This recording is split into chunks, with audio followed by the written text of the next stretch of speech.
Welcome into another edition of Inside Carolina's The Day After. I'm Tommy Ashley. That's Buck Sanders, Jason Staples. We're sponsored by Johnny T-Shirt and Congruity. And, of course, we do this every Sunday, talking about Carolina football, and it's been going on for a long time. I'm not sure if it's a more depressing day to talk about Carolina football than to see what happened yesterday on the football field, and it pales in comparison to Tylee Craft passing.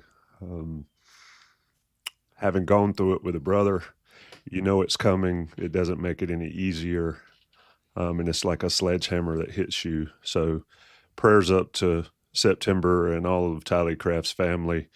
If you're so inclined, get on the Inside Carolina message boards, go to the Tylee's GoFundMe and donate and do what you can do there. Help them out. I can tell you that medical bills are outrageous. Cancer medical bills are astronomical. So anything you can do to help there. It's ironic. Get home yesterday from the game, and I've got a flyer from Jimmy V talking about cancer donations. So do that as well. Do whatever you can to help out. And think about that family. And I'll say this. We can talk about Mack Brown's coaching all we want to, and we certainly will. But I don't think you can question the man at all and the way he's handled this and the team and all that. So a lot more important things in a football game. But, Buck, as you said in your column, we come together every Sunday because of a football game, and with the emphasis on the word game at the end of it. But, Buck, I'll let you start us off here. I entitled the show Heartbreaking. I don't know how else to put it. And Carolina loses to Georgia Tech. Your opening thoughts? Well, beyond what you had to say about Tylee Craft, um, you know, we are here to kind of talk about what happened and we saw on the field yesterday and what that means. And so we're just going to get into it. And, you guys keep the Craft family in mind and all their friends and family. And we'll plunge ahead and talk about the game to the extent that we can. Um, I thought that Adam Smith put it well in his column following the game that North Carolina found another excruciating way to lose a game. This is like a third different flavor of how to lose a game. So, in any event, there are some positives. No moral victories, and none of what I'm going to say is in furtherance of any agenda except to talk about those things that happened that I saw were an upgrade, perhaps. I thought Criswell had his best game at quarterback. I thought he did a really good job playing quarterback. Um, Maybe evolving into something more than trying to be a game manager, but actually being a playmaker in the offense. He did a little of that yesterday. Saw him make some great runs to convert third downs, 2 touchdown runs, including one that was just brutal, where he forced himself in from the one. So I thought Jacoby had his best game. Um, the defense, is just something inexplicable to talk about at this point, giving up that many yards um, in rushing defense. Well, if you could call it defense, they gave up rushing yards. Put it that way. Um, but other things we could talk about that were positives, and I think on a day like today, we're all searching for positives from somewhere, and this mess exists. Uh, so that's how I would start out, Tommy. Jason, let's I don't know where to start. 371 yards rushing for Georgia Tech, 7.7. I had read something before the game that Haynes King was banged up going in, and he certainly didn't have the numbers he normally has, but he was very effective. And then P. Ryan came in later. and played. But Jason, overall, just what is the deal? If you can somehow, in your way, put it into what's going on with this defense. I mean, coordinator after coordinator, player after player, same result. Georgia Tech didn't have to throw it, just decided to run it, and culminating in that long run where I thought they were just trying to get to overtime, to be honest with you, it looked like, and then they pop one. What, holistically, what is happening? Well, I think, again, this gets back to a combination of a couple things. Number one is we've talked a lot about football as a line of scrimmage game. And in the preseason, what did we talk about as the primary concern for this North Carolina team? Interior defensive line. Stopping the run, playing against teams that were going to be able to bludgeon you on the inside of the defensive line and running at those backers. That was the concern. That's why in our preseason roundtable, several of us picked Georgia Tech in this game because it's like, well, Georgia Tech's going to be able to run the football. That's going to be a really good offensive line. It's going to be, you're going to have to be able to really hold up to be able to stop their run. So you ask what's going on here. And, frankly, I was texting with somebody else last night, and, my comment was, aside from the JMU game, this season has basically been what we expected from Carolina, based on the talent on the field, based on, the way that things have been coached the last few years, especially at certain spots, based on some of the weaknesses that we knew were on the roster. This is kind of what you would expect. And, I said it last week too, that what we saw was a routine North Carolina loss. This was probably even more routine in that respect. You don't give up a 20-point second half lead. You basically just give up 371 rushing yards. I mean, it was exactly the same game in terms of not being able to stop the run as last year. And I mean, I don't think anybody should be surprised that a defense with the same basic players, without any real changes, without major changes across the board, playing against an offense with essentially the same players, gave up 350 yards on the ground one year and 371 yards on the ground the next. Did we watch last year's game?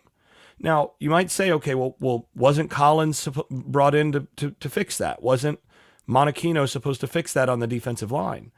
Yeah, but, how often do you see a defensive coordinator come in and fix everything in year one? And how often do you see a defensive line completely do a heel turn and become dominant in year one under a new defensive line coach? Georgia Tech did get a lot better under a new coordinator and under a new defensive line coach, but it's also second year under a new head coach as well. So, I don't think there's just a whole lot of mystery here in terms of what we're looking at. It's a combination of the general culture of the team and the program, and then the weaknesses and strengths of what you've got on the roster. But that said, somebody in the chat said it's different coaches, it's the same players, and ultimately it falls on the players. To your point earlier, though, Carolina continues to find different ways to lose, but here they give up the deciding touchdown on a simple run up the gut. And I don't know. I guess my question is, Buck, and you maybe you can spin it some way, is like, I don't know what else they can do to change things other than just a clean total house. And I don't know if that's the discussion we need to have today, but you see flashes of what these guys can do, Buck. And then you see other plays, literally the very next play, where they can't do anything. And that's the mind-boggling part to me. I don't remember it always being that way. But your I thought? don't either, and there's several things that perplex me about the defense. But while we're there talking about it, um, there was a big difference between the defense last year against Georgia Tech in terms of the passing game. Last year they were pretty effective throwing the ball. Same quarterback as well. They threw the ball pretty well last year against North Carolina. This year, not well at all. And Haynes King, his passing efficiency number was like 98 point something, where typically he's over 150 and near the 160 mark in passing efficiency. So it wasn't just that Georgia Tech ran the ball, as we like to talk about at times. If you can run the ball with great success, why do you even bother trying to throw it? It wasn't just that factor. It was when they did try to throw the ball, they didn't have a lot of success in it. They only had one play, I think, greater than 20 yards, had one, and only three more than 15 yards. So the second part of that is that just like last week, and I still don't think we're giving as much talk about this point as maybe we should. That's all of IC, not just here. But the minister of mayhem is mayhem sitting on the bench. The no sacks, 2 tackles for loss. Jason may have the blitz numbers at his fingertips. 8.3% blitz rate per dropback. So that's like almost non-existent, basically, blitzing. And this is a guy that had a reputation of being very aggressive. And I talk about this in my column some. It's kind of one of two things, right? That either Collins has been told, instructed by his boss, hey, don't be so aggressive. You need to back up a little bit here and, protect the backside, protect the run gaps, play real conservative. In other words, be Gene Chizik 2.0. Or either that's happening, or Collins has seen irrefutable evidence in practice every day that for North Carolina to be very aggressive in terms of blitzing, at least against the last 2 teams they've played, was a bad idea on his own. He saw from a personnel aspect, hey, it's going to be worse for us if we try to press and blitz than it will be if we try to be more conservative. So it's one of those two things, because we know what it is not. It is not his personal preference. If he had his way, if he could do whatever he wanted and had the personnel to do whatever he wanted, he'd be much more aggressive than he is than the last 2 games. So that 8% mark of blitzing on drop back, that's one of the lowest marks I've seen on PFF in a long time from a college defense.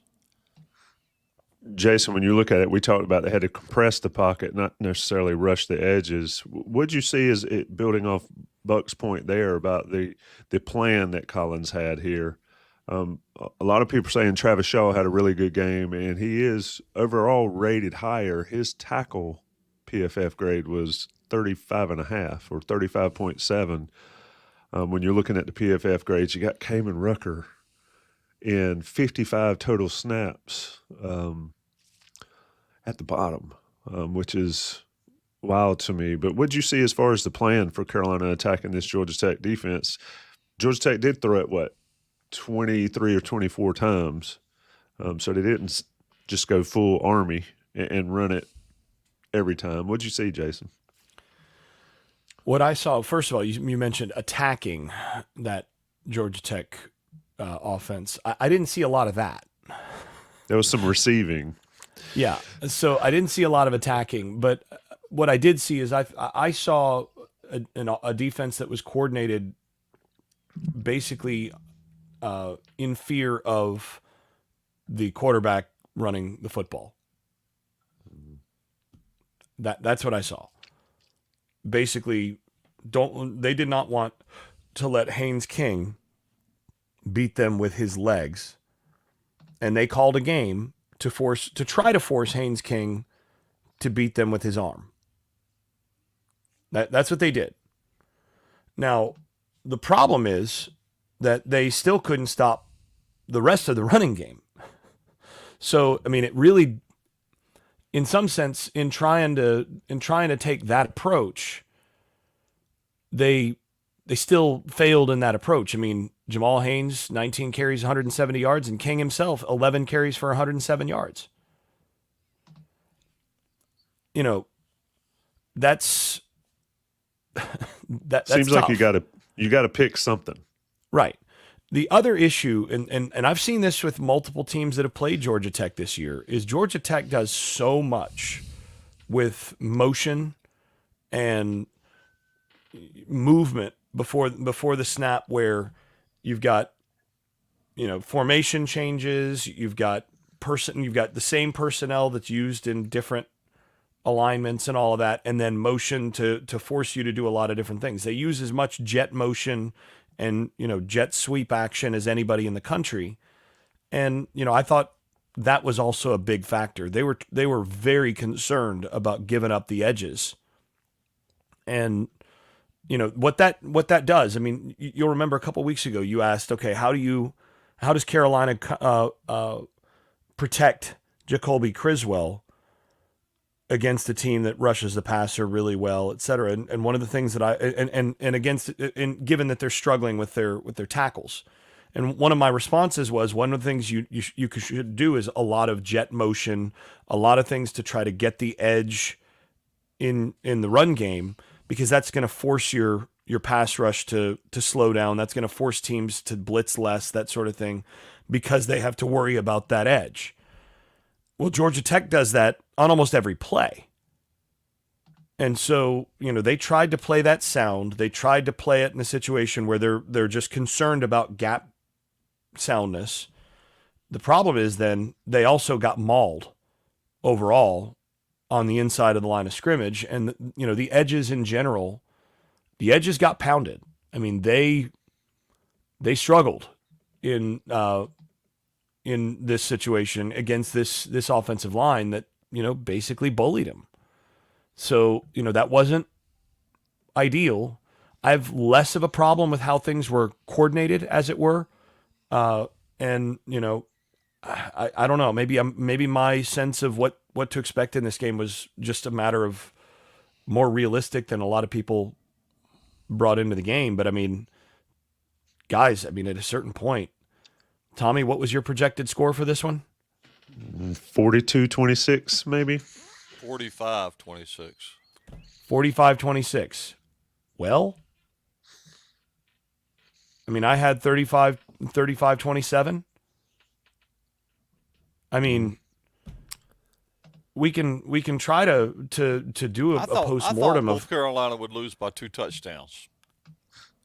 That's so what I thought. Yeah. So given that, in our post-mortem, we shouldn't pretend to be shocked by what we saw. What we saw was exactly what the scout. That game to the T was the scouting report. If you were simming this on NCAA football, this would have been one of the results, right? So, I thought Carolina did about as much as could be expected in a lot of ways to put themselves in position to win this game.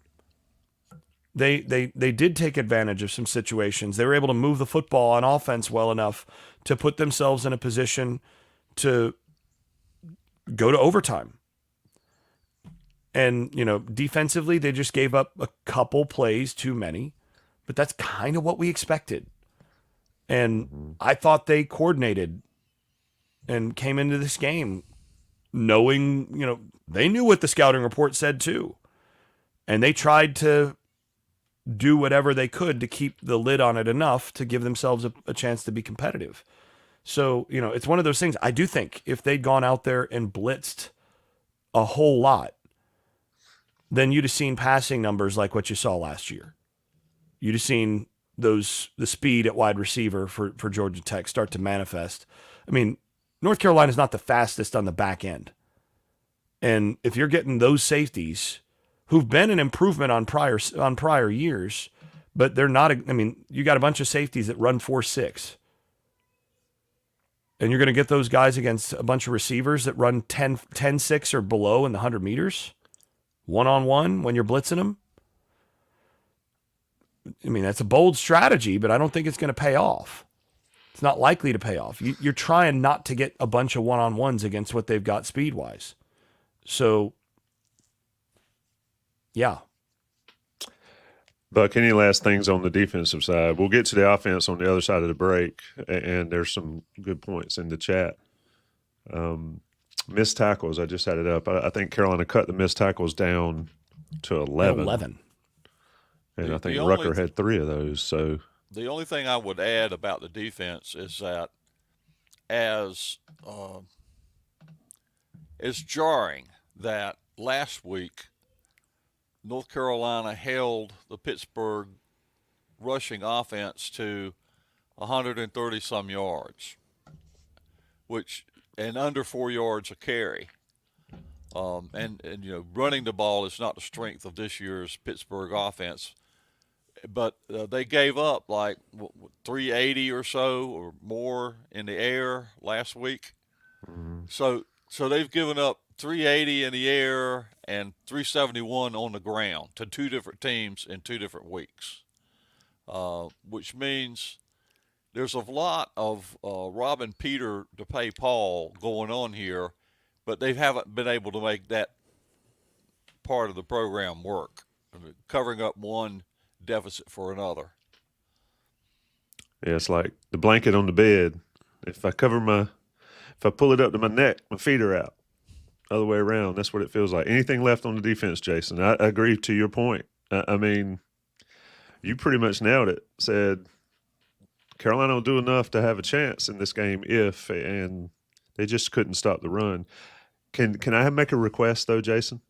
Can you break down the last play on your film study? That's already queued up. Want to see that one for sure. Not a clinic in good linebacker play, I'll just say. Back end linebackers and safeties were not exactly clinic tape there. Let me ask you this before we get off of that and before we go to break. Is the linebacker play more and more concerning week to week? The linebacker play has been concerning since linebacker play has been concerning for 5 years. I'll leave it at that. Let's talk about Johnny T-Shirt, JohnnyT-Shirt.com. Sponsors of the show, great friends of Inside Carolina. Go see them on Franklin Street if you're in town, or go see them at JohnnyT-Shirt.com. They've got great customer service and great deals constantly, and you get 10% off if you're an Inside Carolina premium subscriber. JohnnyT-Shirt.com. Johnny T-Shirt on East Franklin Street. A great way to support local businesses. We know that we need to do that any chance we get. National guys pay the bills this day after. All right, boys. Again, before we get rolling, I mentioned at the top, everybody go to the message board, support Tylee Craft's GoFundMe. Tylee is not with us anymore, but the bills remain, and that family could certainly need all your support. And also, don't ever forget him and what he meant to this program and to the head coach and all those players. All right, offensively, Buck, Carolina did enough to have an opportunity to win the game. You mentioned Criswell off the top. I thought he played well enough. He's getting beat to death. Good thing that young man has got some weight on him because he is taking a pounding week to week. But Buck, overall, offensively, Amarian Hampton only 18 carries. A lot of people say he should have gotten more. I don't know if y'all know where I stand there. But Buck, overall, offensively, not Criswell. Well, one of the things we could talk about is the ratio of catches to targets is still out of whack. although it was maybe a little better this week. But like Bryson Nesbitt was targeted 10 times, he caught 3 of those targets. Something's going on there. I won't bring up any analogies trying to describe it this week, but there's something going on there that's not clicking between the two of them. Um, Conversely, Jones caught all 3 of his targets this week, and I really like the catch that Jordan Shipp made. He's flashing signs of potential out there of being a really good receiver, although we only have a very limited amount of Jordan Shipp on tape at this point. But the deal is the offense consisted of basically Jacoby Criswell, and Amorian Hampton. Those 2 guys were the entire offense. They were the 2 leading rushers on the team. And Hampton, how many yards would he have had if he hadn't had that 40-yarder callback by the face mask call? But he still ended up with a load of rushing yards. And we had this only over-under guessing list at the start of the season. How many 100-yard games he would have? So far, all of them. You know, Mm-hmm. and a lot of us said it wouldn't be as many this year. And Criswell, you know, he made a lot of plays just on his own. One of those touchdown runs was just all Criswell, and you know, on that same drive, I think, or maybe one close proximity to that, he converted 2 third downs on runs of over 10 yards. So we see Criswell making progress. I don't know what else is going on in Chapel Hill, but Criswell is making some progress with this team. He's evolved into a role that has gotten bigger than just a game manager at this point, because we don't have that many playmakers outside of him in Hampton. So that would be my thoughts on Criswell this morning. Jason, looking at PFF, this is interesting. In this game, he did not throw 1 ball outside left. He threw only 3 balls outside right, and they were deep, and he was 1 for 3. Everything else was in the middle of the field. Is that surprising? Not with how they were defending him. They went at what the defense gave him, and they were going to force him to throw. They forced him to make a bunch of difficult throws, and to thread some needles and put the ball, layer the football some, and he consistently did it. I mean, he played a pretty good game yesterday. I mean, there's a reason that his of the players on offense, his Pro Football Focus grade was the highest, and I think it was deserved. You look at what he did in this game. He was the reason. He and Hampton, like you said, those 2 guys were the reason that Carolina had a chance to win this game. And without a pretty bad drop in the end zone on an absolute dime of a throw, Carolina only loses this game by 4 points, right? Or 3 points. They only lose this game by 3 points. So, he Well, did I everything think he that could. changes everything, right? Well, I don't know. If they take the lead, if they take the lead, I'm just expressing my lack of confidence that the defense would have gotten a stop, especially based on what we saw. Yeah, 100%. So, but yeah, that would change everything. I mean, he put them in a position where he made the multiple throws necessary for a go-ahead touchdown in the last minute and a half of the game. I mean, that's what all you can really ask for in those situations, and he did it over and over again. You'd like to see a little more ball security on the one fumble in the pocket, but he did get drilled, and the guy came in right at the ball level. I mean, sometimes it's going to happen. It's going to happen to Tom Brady. It's going to happen to Peyton Manning, whatever. When you're getting, and he got, like you said, he got destroyed over and over in this game. I guarantee you he's going to be, inhabiting the cold tub, hot tub, progression today and dragging himself out of bed after what happened yesterday. But he's played really well and continues to make strides as he gets settled into the offense.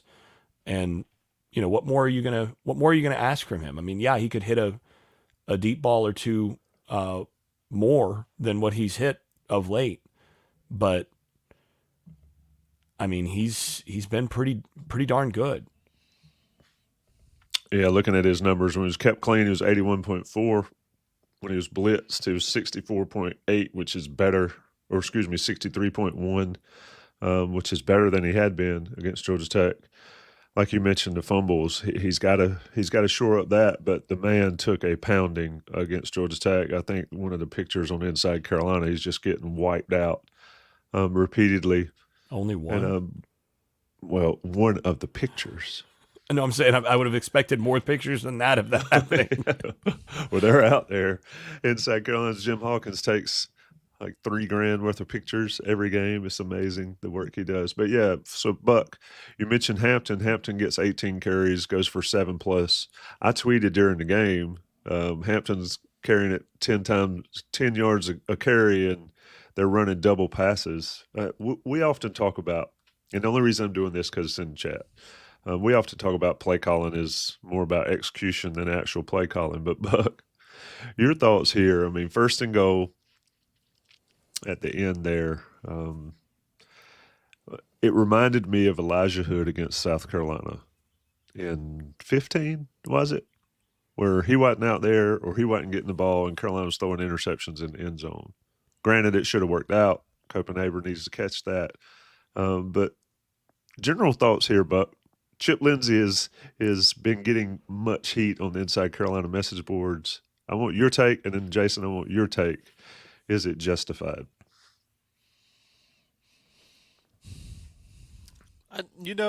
Maybe some of it is justified. I'm not going to argue with those who have that strong of an opinion about it. But I think, in the way I look at it, my view of the hierarchy of the problems the offense is facing, I wouldn't put Chip Lindsey at the top of the list. He wouldn't be my number one peg to hang my hat on if I wanted to criticize the execution of the offense. Is there a better offensive coordinator out there? Probably, most assuredly, there is. But is he the problem for the North Carolina offense? And I would say, in my inexpert opinion, no, he is not. But I'm not going to argue the point with those who have convinced themselves that he is. Jason, I want your thought in here. I don't agree with it. Looked like every team in the country threw a wide receiver pass this week, if you watch the highlights and watch some of the games. And Carolina did it a couple times, or tried to do it a couple times. Somebody's banging on J.J. Jones on the message boards. J.J. Jones played his butt off, and props to him for wearing Tylee's jersey doing it. So it's tough to argue J.J. Jones this week. The drops came from Nesbitt, Copenhagen, and McCullum. Just had a mind-blowing drop and a bad fumble. But Jason, overall offensive play calling versus execution that you saw against Georgia Tech. I thought the calls on the whole in this game were good. I mean, I didn't have a whole lot of objection with how the offense was run on the whole. I do think a few situations you can nitpick. And, I've gone on record.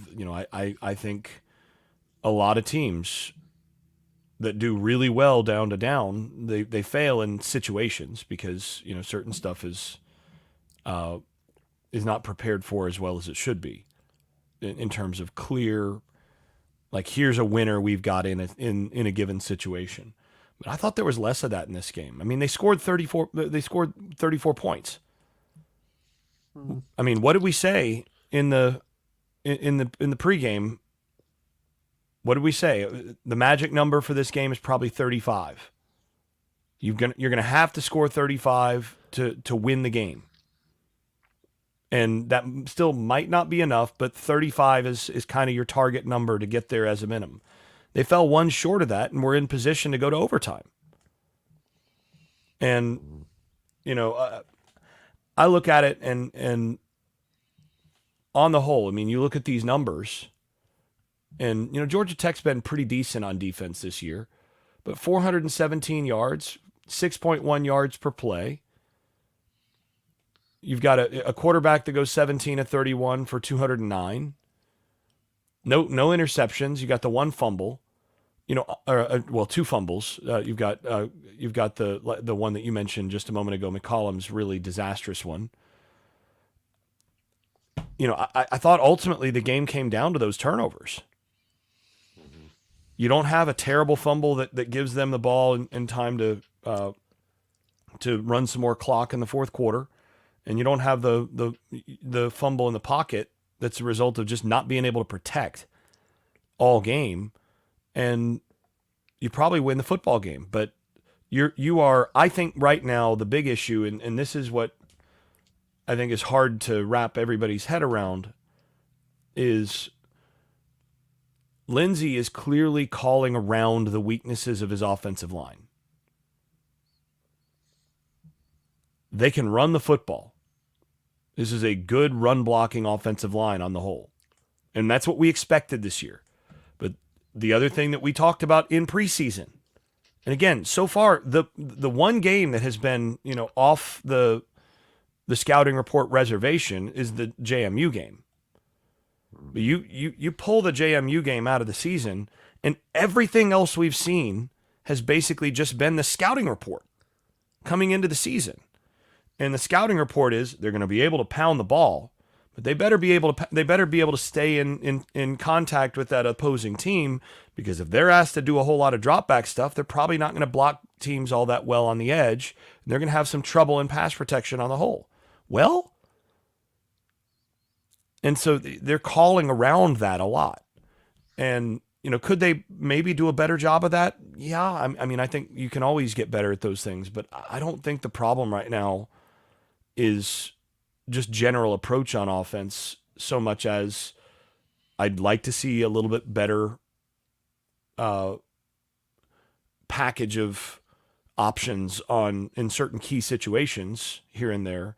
But I mean, you're starting to nitpick at that point. I think they got what they needed to out of the offense for the most part. Yep. Huzzy got that punt return. So 27 total for the offense, 34 for the game. But you're right. I that drive at the end there where they kicked the tying field goal, I'm not sure. That's one that probably a lot of people would want back, but you got to catch the touchdown pass ultimately. And, it was there. And you got exactly what you wanted. Yeah. And if he catches that, we're not having that discussion, I don't think, at all. But we're 39 minutes in. We're not going to get to an hour. There's not really a point, I don't think. But Carolina has a bye week. They're 3-4. I don't think anybody thought they'd be 3-4 going into the bye week. Much needed bye to get healthy, both physically and mentally, if that's possible. Then you got two games coming up after the bye that Mack Brown has struggled with: Virginia, and Florida State. State of the program at the moment, but before we get out of here, what's your thoughts here in, I guess, mid-2024 as they stand 3-4 going into the bye?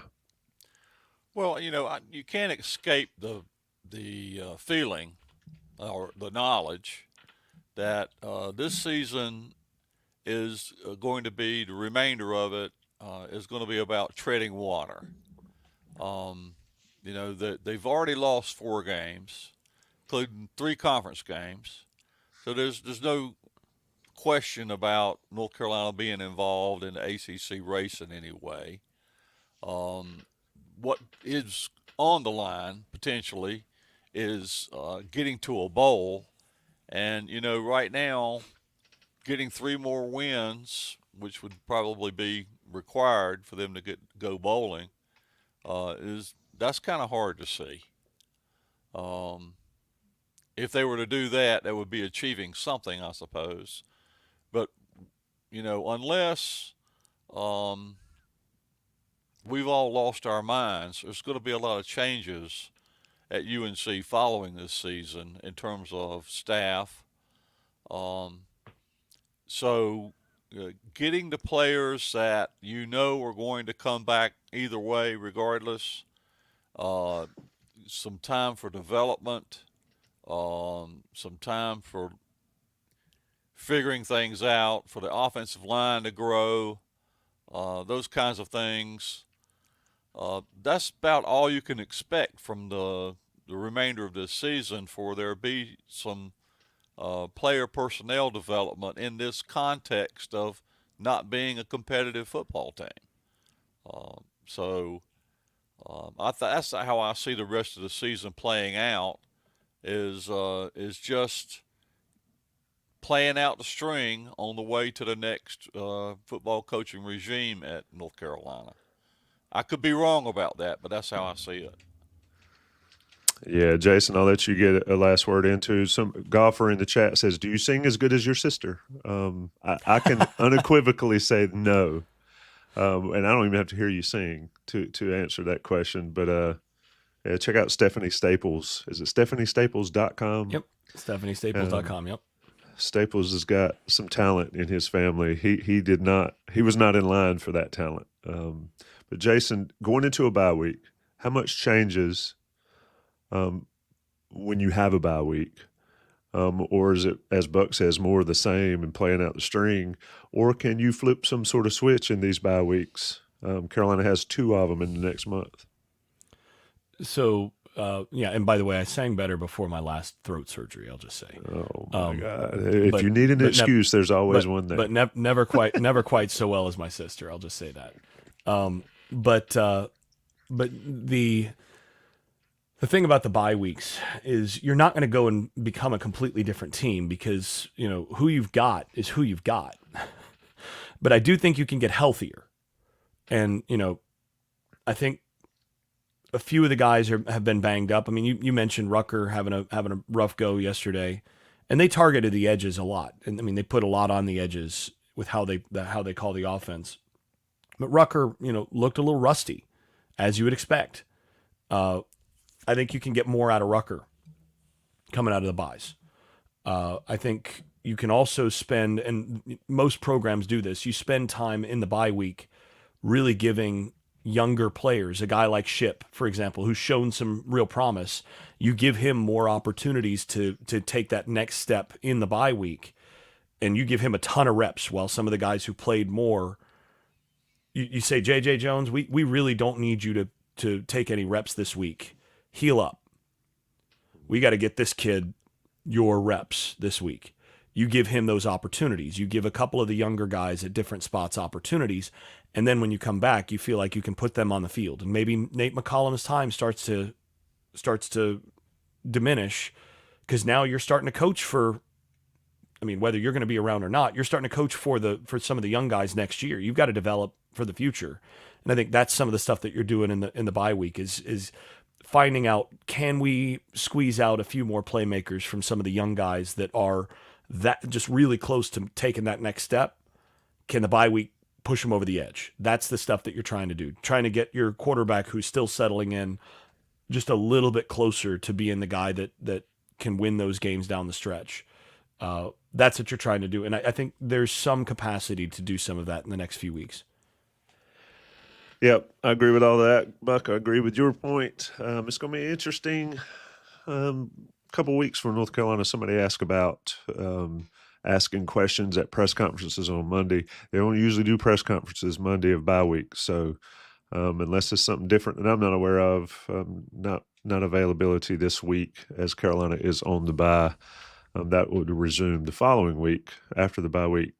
Carolina's off this weekend. Got Virginia and Florida State, and then another bye and then close out the season with 3 more against Wake, Boston College, and NC State. That's Buck Sanders. That's Jason Staples. It's always been the Inside Carolina Day After crew. It will remain the Inside Carolina Day After crew, but not next Sunday. We'll see you in 2 weeks. Shout out to everybody that watched. Shout out to the 400 people in the chat. Shout out to all of Inside Carolina. Don't forget to email matt@congruityhr.com for that small to mid-sized business assessment. Never forget them, and you should not either. If you're a small to mid-sized business owner, you go to matt@congruityhr.com and email him and say, look, I need an assessment. I'm an Inside Carolina person. I need this free assessment. See what we can do. And let Matt and Darren and their customer service team and their technology and all do all the heavy lifting for your small business and make all the difference in the world. Support local, Johnny T-shirt and Congruity. Support Inside Carolina. And most of all, support Tylee Craft and his family as they deal with the passing of Tylee yesterday on Saturday. Buck, Jason, thank you. Later, guys.